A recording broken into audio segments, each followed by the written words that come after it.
Hello class 11th वाले बच्चों, this is date 28th of August 2020, class 11th math chapter sets relations and functions sets का lecture number 2 चल रहा है। तो पहले क्लास में पढ़ाया गया सेट्स किसको कहते हैं, पहले क्लास में पढ़ाया गया टाइप्स ऑफ सेट्स किसको कहते हैं, पहले क्लास में सिखाया गया कार्डिनल नंबर किसको कहते हैं।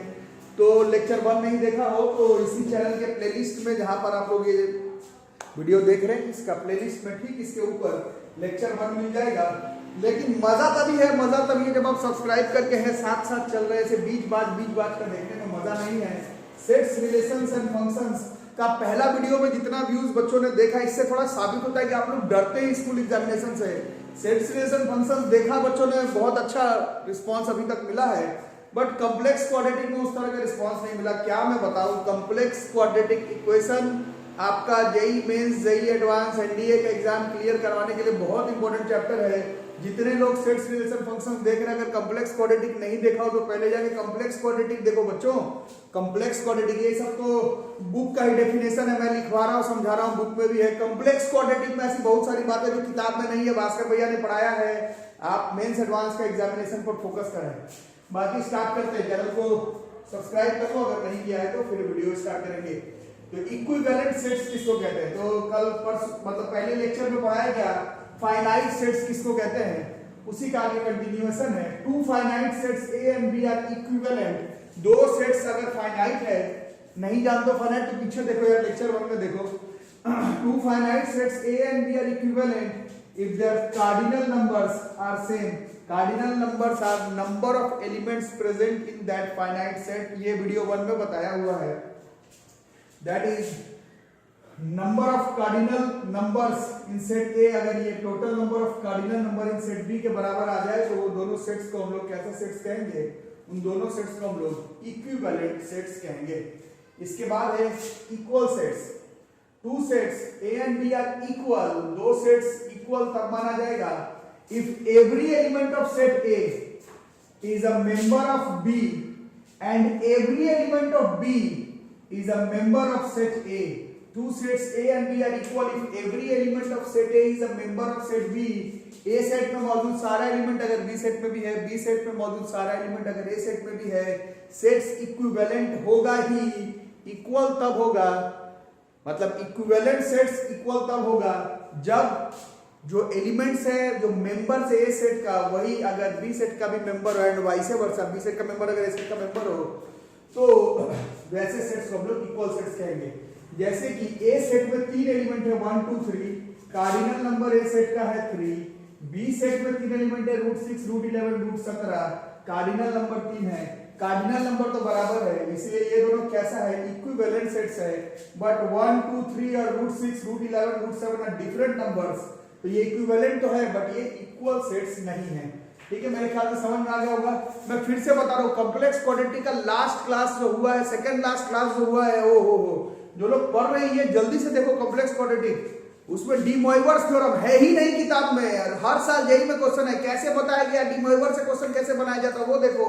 कॉम्प्लेक्स क्वाड्रेटिक का सारा प्रीवियस ईयर जेईई मेंस का क्वेश्चन करवाया गया वो देखो। ये तो देखो ही, बट कॉम्प्लेक्स क्वाड्रेटिक में ध्यान लगाओ, ट्रिग्नोमेट्री लॉगरिथम्स में भी बराबर ध्यान लगाओ। स्कूल एग्जाम से इतना मत डरो, स्कूल एग्जाम से इतना मत डरो, कॉम्प्लेक्स क्वाड्रेटिक में तहलका मचा दो, कॉम्प्लेक्स क्वाड्रेटिक ठीक से पढ़ो।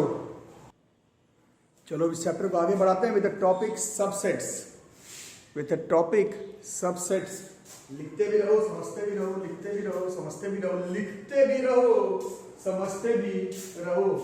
ठीक है, तो इसमें हम लोग बात कर रहे हैं let A and B, let capital A and capital B be two sets. ठीक है, अब if every element of set A, English medium में है आप लोग बात समझेंगे, if every element of set A is an element of set B, अगर A सेट में मौजूद सारे एलिमेंट B सेट का में भी प्रेजेंट है, तब हम लोग कहते हैं A को B का सबसेट। ठीक है, जैसे A सेट में अगर 1 2 3 है और B में है 1 2 3 4, तो क्या देख रहे हैं, A सेट में जितना भी एलिमेंट है वो सब B सेट में भी मौजूद है। इस केस में हम लोग A को सबसेट कहते हैं, A is called a subset of B। ठीक है, ए सेट में मौजूद सारा एलिमेंट बी का एलिमेंट होना ही चाहिए, तो उस केस में हम लोग ए को बी का सबसेट कहते हैं। ठीक है, इसको लिखने का तरीका देखो, ये एग्जांपल लिखे हो तो इसको मैं बीच में से मिटा दूं। अब इसको लिखने का तरीका ध्यान से देखो, इसको सीखो। If A is a subset, अगर आप कंफर्म है कि ए बी का सबसेट है तो ये साइन है, then we write A is a subset, ऐसे करके इक्वल टू का साइन भी दिया हुआ है बी सेट का, विच इज रेड एज। आज के बाद ये साइन जब भी दिखेगा, इस साइन का मतलब होगा A is a subset of B और A is contained in set B. Thus अगर ऐसा साइन आज के बाद दिख जाए तो हम लोग समझेंगे ए बी का सबसेट है। इसका मतलब है ए सेट में कोई भी एलिमेंट हो जो सेट ए में हो और ए बी का सबसेट हो, तो कंपलसरी है कि वो ए जो है वो बी सेट में मौजूद रहेगा ही रहेगा, मौजूद रहेगा ही रहेगा। इसी को ही हम लोग सबसेट्स कहते हैं। ठीक है, यहां तक लिख लिए, तो आगे देखो। अब अगर ए बी का सबसेट है, मतलब ए को बी कंटेन कर रहा है, मतलब ए सेट में जितना एलिमेंट है वो बी में मौजूद है ही, तो बी को इस केस में हम लोग सुपर सेट कहते हैं। बी को हम लोग सुपर सेट कहते हैं, और ये साइन आप लोग देखेंगे, ये साइन दिखे तो ये सुपर सेट का साइन है। ए अगर बी का सबसेट है तो भैया ए तो बी का सबसेट है, तो बी क्या है ए का? बी ए का सुपर सेट है। आगे, if A is not a subset of B, अगर ए जो है वो बी का सबसेट अगर नहीं हुआ तो उसको हम लोग इस तरह से साइन फॉर्मेशन लिखेंगे। ये साइन शो करेगा कि ए बी का सबसेट नहीं है। ठीक है, यहां तक हो गया। यहां तक पहले लिख लो आराम से, पहले यहां से आकर लिख लो, आराम से लिखो। तो कुछ लोग बता रहे वीडियो देख लेते हैं, देख के समझ आते, तो लिखेगा कौन? आप ही को लिखना है, लिखना तो पड़ेगा। क्लास खुल रहा है बहुत जल्दी, क्लास बहुत जल्दी ऑफलाइन खुल रहा है, कॉपी मेंटेन नहीं होगा तो क्या करोगे? क्लास में आके मैं एंट्री नहीं करने दूंगा, है ना। ऑफलाइन चलेगा तो ऑनलाइन चलते रहेगा, पूरे सेशन एंडिंग तक ऑनलाइन भी क्लास चलते रहेगा। ठीक है, जो लोग थोड़े दूर वाले हैं ऑनलाइन ही, घर पर रहो, सेफ्टी से सारा सिलेबस कवर करो। यहां तक लिख लिए हो तो अब आगे बढ़ते हैं। देखो, हमने ये तो बोला कि ए सेट में जितना एलिमेंट है वो बी में तो मौजूद रहेगा ही, बट बराबर भी तो हो सकता था। बात समझ में आ रहा है क्या मैं बोल रहा हूं? ठीक है, नहीं समझ में आ रहा तो पहले लिखो। सबसेट ए को हम लोग प्रॉपर सबसेट कब कहेंगे? सबसेट तो होगा ही, सबसेट तो आप समझ ही गए। प्रॉपर सबसेट तब कहलाएगा जब ए सेट और बी सेट बराबर नहीं होना चाहिए। जैसे अभी जो एग्जांपल लिखा था वो था ये जो 1 2 3 है, बी में 1 2 3 4 है, तो हम लोग ये तो देख ही रहे हैं कि ए बी में कंटेंट है, ए बी का सबसेट तो है ही, ये तो अभी समझ गए। बट अगर आप कंफर्म है कि ए और बी सेट बराबर नहीं है, जैसे कि इस केस में नहीं है, तो उसको सबसेट से भी आगे लिख सकते हैं, उसको हम लोग प्रॉपर सबसेट लिखते हैं, और इस साइन का हम लोग इसमें इस्तेमाल कर सकते हैं। मतलब कुछ कंफ्यूज करने वाली तो बात नहीं है, सबसेट ही है। प्रॉपर सबसेट तब कहलाएगा जब दोनों सेट बराबर ना हो जाए कहीं, तब जाकर के हम लोग उसको प्रॉपर सबसेट कहेंगे। नीचे वाले इक्वल टू का साइन हटा देंगे, और कुछ बात नहीं है। ये अगर ऐसे ही होता 1 2 3 में ही 1 2 3, तब ये ऐसे हो जाता, है ना। बट 1 2 3 में 1 2 3 4 है, तो ये सबसेट तो है ही, बट ये प्रॉपर सबसेट है। इस केस में भी बी को हम लोग क्या कहेंगे? In such case also B is called a superset of A. अभी भी बी जो है वो ए का सुपरसेट ही कहलाएगा। तो सबसेट दो तरह का हो गया, कैसा कैसा? सबसेट तो है, बट अगर ए और बी बराबर नहीं है तो वो प्रॉपर सबसेट, ए और बी बराबर हो गया तो वो इम्प्रॉपर सबसेट। सबसेट नहीं, improper subset. And improper subset is a subset containing every element. ले सारा एलिमेंट ले लिया, ए सेट का मौजूद सारा एलिमेंट को ले लिया, तो सबसेट तो है, बट वैसे सबसेट को हम लोग इम्प्रॉपर सबसेट कहते हैं। तो प्रॉपर सबसेट होने के लिए क्या होना चाहिए? अगर ए प्रॉपर सबसेट है बी का, तो क्या होना चाहिए? कम से कम एक एलिमेंट ऐसा होना चाहिए, कम से कम, जो बी में हो बट ए में ना हो, तब वो प्रॉपर सबसेट कहलाएगा। If A is a proper subset of B then there exists कम से कम an element जो X जो कि B को बिलोंग करना चाहिए बट A को बिलोंग नहीं करना चाहिए, तब जाकर के वो प्रॉपर सबसेट कहलाएगा। इतना समझ में आ रहा तो ठीक, नहीं तो सबसेट समझ गए हो तो बात बन जाएगा। ये सब सिर्फ लिखने का बात है। सबसेट समझ गए हो, सबसेट समझ गए हो, सबसेट समझ गए हो, तो अब प्रॉपर सबसेट इम्प्रॉपर सबसेट आज एक दिन लिखोगे, इसके बाद सेशन एंडिंग 2 साल 1.5 साल के बाद जब आपका मेंस एडवांस नीट का एनडीए का एग्जाम आएगा तो इंजीनियरिंग में जब चले जाओगे या जिस भी फील्ड में आगे बढ़ो तो याद भी नहीं रहेगा, सबसेट याद रहेगा, उसको प्रॉपर सबसेट इम्प्रॉपर सबसेट क्या था। अभी के लिए ठीक है, बढ़िया से नोट करके लिखेंगे, ठीक है। तो दो सेट्स इक्वल कब कहलाएगा? अभी थोड़ी देर पहले तो आपने लिखा इक्वल होने के लिए एक डेफिनेशन आपने लिखा था, अब उसी डेफिनेशन को आगे कर देते हैं। ए बी का इम्प्रॉपर सबसेट मतलब सबसेट हो और बी भी ए का सबसेट हो, ए बी का कंप्लीट सबसेट, बी ए का कंप्लीट सबसेट, ये प्रॉपर सबसेट नहीं होना चाहिए। प्रॉपर सबसेट होने का मतलब ही है कि कुछ एलिमेंट छूट गया। सबसेट हो बट प्रॉपर सबसेट ना हो, ए बी का सबसेट लेकिन प्रॉपर सबसेट नहीं, बी ए का सबसेट लेकिन प्रॉपर सबसेट नहीं, तब हम लोग कह सकते हैं कि वो दो सेट्स जो है वो इक्वल हो जाएगा। समझने की सबसे आसान नहीं, मतलब इस कॉन्सेप्ट को हम लोग देखेंगे, क्लियरली करके लिखेंगे और बात को आगे बढ़ाएंगे, क्लियरली करके लिखेंगे और बात को आगे बढ़ाएंगे। तो ये नेचुरल नंबर है, sets of all natural numbers, लिखना है तो लिख लो। ये नेचुरल नंबर देखो क्या है, ये सबसेट है इंटीजर का, ये नेचुरल नंबर है, ये जो है वो इंटीजर्स है। देख रहे हो, तो नेचुरल नंबर सबसेट तो है इंटीजर का, बट कैसा?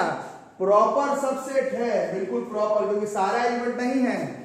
पूरा नेचुरल नंबर और पूरा इंटीजर थोड़ी है, इंटीजर में तो प्लस माइनस दोनों है, नेचुरल नंबर में सिर्फ प्लस वाला। यहीं से आपको सबसेट में भी प्रॉपर सबसेट समझ में आ जाएगा। ये किसका है?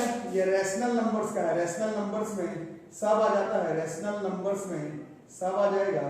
तो सारा इंटीजर थोड़ी रैशनल नंबर प्रॉपर सबसेट है, सारा रैशनल नंबर्स रियल नंबर्स का है, क्योंकि रियल नंबर में तो रैशनल इरैशनल दोनों आता है, और सारा रियल नंबर में फिर कॉम्प्लेक्स नंबर का प्रॉपर सबसेट है। कॉम्प्लेक्स नंबर नहीं पढ़ा हो तो बड़ा जबरदस्त चैप्टर इसके पहले वही कंप्लीट करवाया गया है, उसको पढ़ो। ये सब बातें हैं subsets, proper subsets, improper subsets, equal sets and equivalent sets के बारे में लिख लो।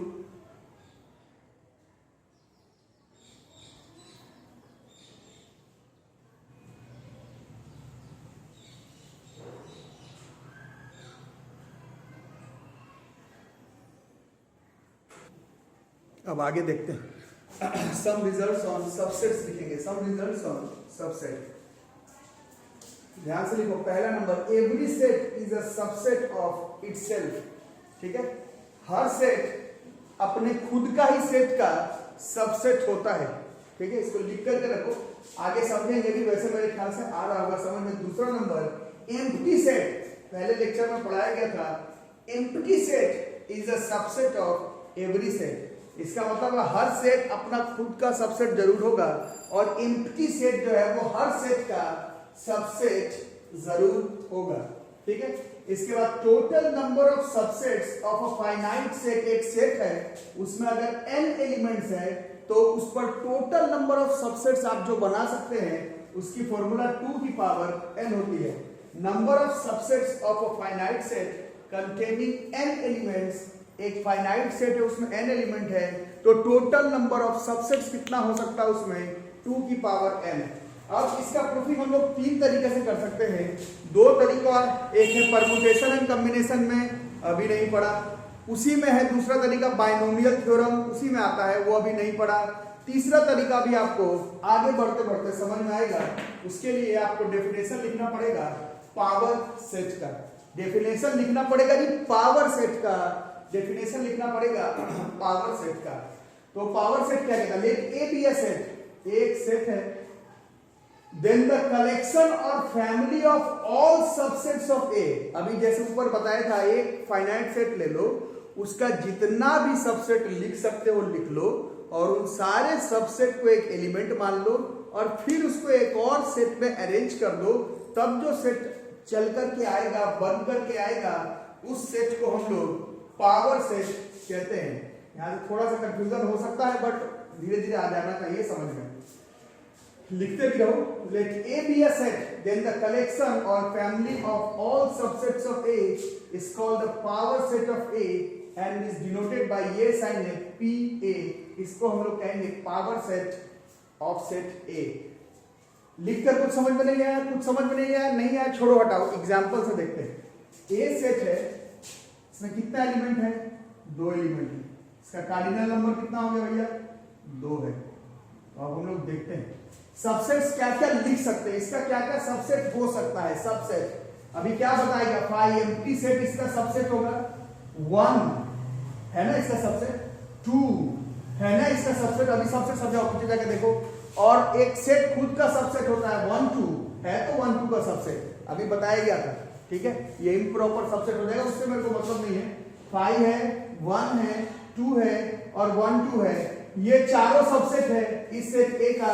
ये जो चारों सबसेट है इसको एक एक एलिमेंट मान करके खुद एक और सेट में अरेंज कर दो। 5 लिखो, मतलब एम्प्टी सेट। 1 आ गया, 2 आ गया, 1 2 आ गया, इसको फिर एक सेट में अरेंज कर दो। ये जो हुआ इसी को हम लोग पावर सेट कहते हैं। मेरे ख्याल से इससे आप लोगों को पावर सेट समझ में आ गया होगा। और ऊपर जो फॉर्मूला लिखवाया गया था देखो, एक फाइनाइट सेट अगर उसमें n एलिमेंट है तो उसमें टोटल नंबर ऑफ सबसेट्स 2 का पावर n होगा। वो इस एग्जांपल से समझ में आ रहा था। इसमें कार्डिनल नंबर तो 2 था, तो 2 का पावर 2, तो कितना सबसेट होना चाहिए? 4। तो देखो इसमें 4 सबसेट है, 1 2 3 4, ठीक है। यही ऊपर वाले का मीनिंग है, यही पावर सेट का डेफिनेशन है। एक और एग्जांपल से देखो, मान लो बी सेट है, फाइनाइट सेट, इसमें कितना एलिमेंट है? 3 एलिमेंट है। तो सीधा सा बताओ इसका कितना सबसेट पॉसिबल होगा? पहले बताओ। 2 का पावर n, 2 का पावर 3, मतलब 8 सबसेट आएगा। कौन कौन सा आएगा? खुद से गिनो। 5 1 2 3 1 2 है ना इसका सबसेट। 2 3 है ना इसका सबसेट। 1 3 है ना इसका सबसेट। प्रॉपर सबसेट है ये 1 2 3। ये कैसा है? ये इम्प्रॉपर, पूरा बराबर ही आ गया, बट उससे मेरे को क्या सबसेट तो है ही। Every set is a subset of itself. अब गिनो 1 2 3 4 5 6 7 8, 2 का पावर 3। इसी को एक सेट के फॉर्म में अरेंज करके लिख दो, वो कहलाएगा पावर सेट बी सेट का। और अब इसको फाइनली अगर लिखते हैं, इसको इस तरह से हम लोग अरेंज कर सकते हैं। ये सेट अगर एक फाइनाइट सेट है, उसमें अगर n एलिमेंट्स हैं, ठीक है, तो अगर हम लोग ऐसा बोले कि भाई बता एक फाइनाइट सेट उसमें n एलिमेंट है, तो टोटल नंबर ऑफ सबसेट्स कितना पॉसिबल है? तो आंसर है 2 का पावर n। या फिर अगर पूछा जाए उस पावर सेट का कार्डिनल नंबर कितना हो गया, नंबर ऑफ कार्डिनल नंबर उस पावर सेट का कितना हो जाएगा? सबको एक सेट में लिख दिया तो पावर सेट बन गया, तो कार्डिनल नंबर गिनने बैठेंगे उस पावर सेट का, तो 2 का पावर n हो जाएगा। या फिर सिंपल आपसे पूछा जाए एक सेट ए है उसमें n एलिमेंट है, तो टोटल सबसेट्स कितना है? तो वो भी 2 का पावर n हो जाएगा। तो ये है हमारा आज का क्लास, सब रिजल्ट्स ऑन सबसेट्स के साथ। कुछ बच्चे सोच रहे होंगे क्वेश्चन क्यों नहीं आ रही, इसमें क्या क्वेश्चन बनाओगे? अब अगले क्लासेस में थोड़ा सा और पढ़ लेंगे तब क्वेश्चन आएगा। आपको आपके भैया दीदी ने बताया होगा कि सेट्स रिलेशन से क्वेश्चन नहीं आता है जेईई मेंस में। मैं बताऊंगा भैया दीदी का एग्जाम नहीं निकला, मैं बता रहा हूँ भैया दीदी का एग्जाम नहीं निकला, नहीं निकाल पाए, बोर्ड्स में कुछ लाए होंगे, जेईई मेंस एडवांस एनडीए नहीं निकाला। सेट्स रिलेशन से क्वेश्चन पूछा जाएगा जेईई मेंस के एग्जामिनेशन में, एनडीए के एग्जामिनेशन में। थोड़ा और थोड़ी पढ़ ले, थोड़ा और आगे बढ़ जाए, फिर बताऊंगा भैया दीदी ने गलत बता दिया। आसान है, मैं बोल रहा हूं आसान है, बट क्वेश्चन सेट्स रिलेशन से भी जेईई मेंस में बहुत आता है। अगले क्लास में देखेंगे, तब तक के लिए वीडियो को लाइक करके रखो, चैनल को सब्सक्राइब अभी तक नहीं किया, पता नहीं क्यों, सब्सक्राइब करो, शेयर जितना हो सके दोस्तों के साथ शेयर करो। बहुत जल्दी ऑफलाइन क्लास भी चलेगा, ऑनलाइन यूट्यूब पर भी चलेगा और गूगल टीम पे लाइव क्लासेस भी चलेगा। सब तरह का क्लास लेंगे और सिलेबस को हम लोग ट्राई करेंगे कि सेफली, ज्यादातर लोग सेफली घर पर रह करके कवर करने का ट्राई करेंगे। तो मिलते हैं अगले क्लास में, तब तक के लिए थैंक यू।